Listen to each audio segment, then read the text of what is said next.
നമസ്കാരം. ഡോക്ടറിൻ്റെ stone quoted roofing ടൈലുകൾ ചെയ്യുമ്പോൾ ഫാബ്രിക്കേറ്റേഴ്സ് ശ്രദ്ധിക്കേണ്ട കുറച്ച് കാര്യങ്ങളാണ് പറയുന്നത്. അതിൽ ഫസ്റ്റ് പറയേണ്ടത് മിനിമം നമുക്കൊരു 25 ഡിഗ്രി എങ്കിലും നമുക്ക് സ്ലോപ്പ് വേണം. 25 to 90 ഡിഗ്രി വരെ എത്ര ഡിഗ്രി വേണമെങ്കിലും നമുക്ക് കൊടുക്കാം. മിനിമം 25 ഡിഗ്രിയാണ് നമുക്ക് സ്ലോപ്പ് വേണ്ടത്. പിന്നെ രണ്ടാമത്തെ ഇത് പറയുകയാണെങ്കിൽ നമ്മൾ യൂസ് ചെയ്യുന്നത് റാഫ്റ്റർ, നമുക്ക് കഴുക്കോൽ യൂസ് ചെയ്യുന്നത് 3.5 നമ്മൾ യൂസ് ചെയ്യുന്നത്. അതുകൂടാതെ പിന്നെ വേണ്ടി വരുന്നത് പർലിംഗ് ആണ്.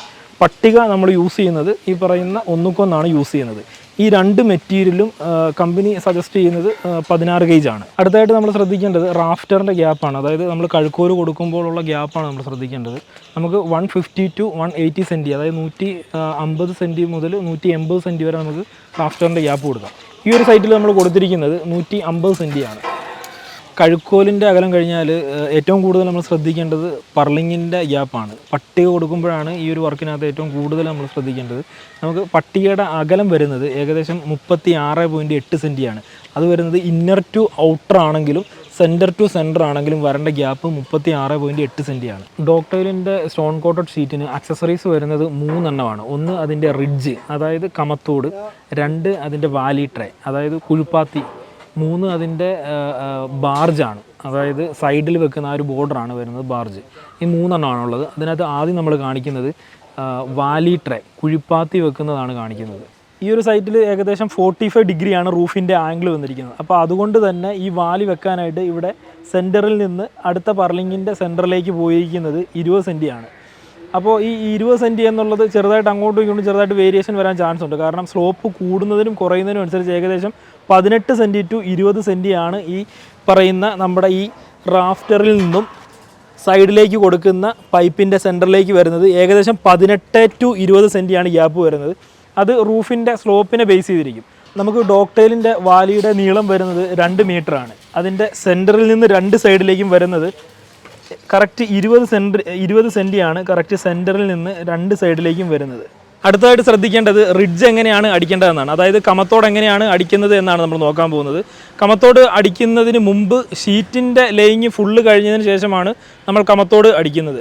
കമത്തോട് അടിക്കണമെന്നുണ്ടെങ്കിൽ അതിന് സെപ്പറേറ്റ് ഒരു ഫ്രെയിം സെറ്റ് ചെയ്തിട്ട് വേണം നമ്മൾ ഈ സ്റ്റോൺ കോട്ടഡ് റൂഫിംഗ് ടൈലിൻ്റെ കമത്തോട് ഫിക്സ് ചെയ്യാൻ. കമത്തോട് അടിക്കുമ്പോൾ ആദ്യമായിട്ട് നമ്മൾ ചെയ്യേണ്ടത് ഈ ക്രോസ് പോയിരിക്കുന്ന കഴുക്കോലിൽ നിന്ന് ഒരു 2.5 ഇഞ്ച് ഹൈറ്റുള്ള ഒരു പൈപ്പാണ് ആദ്യം നമ്മൾ വെൽഡ് ചെയ്യുന്നത്. ഈ 2.5 ഇഞ്ചിൻ്റെ ഒരു കുറ്റി നമ്മൾ ചെയ്തതിന് ശേഷം ക്രോസ് ഒരു 1.1 തന്നെ ഒരു ചെറിയൊരു പൈപ്പ് നമ്മൾ കൊടുക്കുന്നുണ്ട്. ഈ 1.1 പൈപ്പ് കൊടുക്കുന്നതിൻ്റെ നീളം വരുന്നത് 11 സെൻറ്റിയാണ്. ഈ 11 സെൻറ്റിയുള്ളൊരു പൈപ്പ് നമ്മൾ കറക്റ്റ് സെൻറ്ററാക്കി വെച്ചതിന് ശേഷം ഇതിൻ്റെ 2 സൈഡിലും, അതായത് റൈറ്റിലും ലെഫ്റ്റിലും 1.1 ഓരോ പർലിങ്ങാണ് നമ്മൾ കൊടുക്കുന്നത്. ഓരോ പർലിങ് കൊടുത്തതിന് ശേഷം ഏകദേശ രൂപം ഈ ഒരു രീതിയിലായിരിക്കും വരുന്നത്. നമുക്ക് റിഡ്ജ് വരുന്നത് 2 മീറ്ററിൻ്റെ ഒരു പീസാണ്. ഏകദേശം ഇങ്ങനെയാണ് വരുന്നത്. നമ്മൾ ഈ ഫ്രെയിം സെറ്റ് ചെയ്തതിന് ശേഷം വളരെ സിമ്പിളായിട്ട് തന്നെ നമുക്ക് ഈ റിഡ്ജ് ഫിക്സ് ചെയ്യാൻ പറ്റും. അതായത് ഈ 2 പൈപ്പിൻ്റെയും മുകളിലൂടെ ജസ്റ്റ് ഒന്ന് ഇറക്കി വെച്ചാൽ മാത്രം മതി. എന്നിട്ട് ഈ റിഡ്ജിൻ്റെ സ്ക്രൂ നമ്മൾ അടിക്കുന്നത് സൈഡിലാണ്. 2 സൈഡിലുമാണ് സ്ക്രൂ അടിക്കുന്നത്. ടോട്ടൽ 8 സ്ക്രൂകളാണ് നമ്മൾ ഈ ഒരു റിഡ്ജിൽ അടിക്കുന്നത്.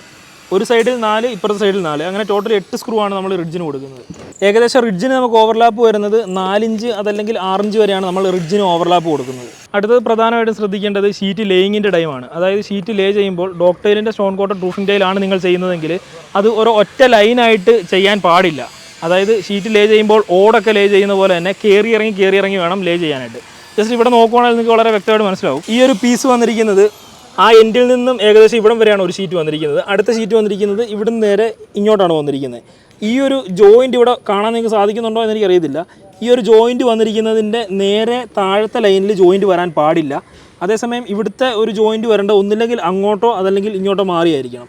ഏകദേശം ഈ ഒരു സൈറ്റിൽ ഇതിൻ്റെ ജോയിൻറ്റ് വന്നിരിക്കുന്നത് ഈ ഒരു ഭാഗത്താണ്. ഷീറ്റിൽ സ്ക്രൂ അടിക്കുമ്പോൾ ശ്രദ്ധിക്കേണ്ട മെയിനായിട്ടുള്ളൊരു കാര്യം, അതായത് നമ്മൾ സ്ക്രൂ അടിക്കുമ്പോൾ ഓവർലാപ്പ് എവിടെയാണോ വരുന്നത് അവിടുന്ന് ഒരല്പം മാറിയിട്ടാണ് സ്ക്രൂ കൊടുക്കേണ്ടത്.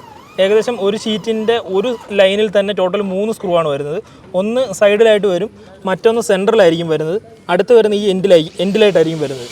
അപ്പോൾ ഇവിടെ നമ്മൾ ശ്രദ്ധിക്കേണ്ട ഒരു കാര്യം എന്ന് പറഞ്ഞു കഴിഞ്ഞാൽ കറക്റ്റ് ഓവർലാപ്പിലേക്ക് നമ്മൾ സ്ക്രൂ ചെയ്യാൻ പാടില്ല. അവിടെ നിന്ന് ഒരല്പം ഒരു 2 ഇഞ്ചോളം മാറിയിട്ടേ ഉള്ളൂ ഇവിടെ നമ്മൾ സ്ക്രൂ അടിക്കാൻ പാടുള്ളൂ.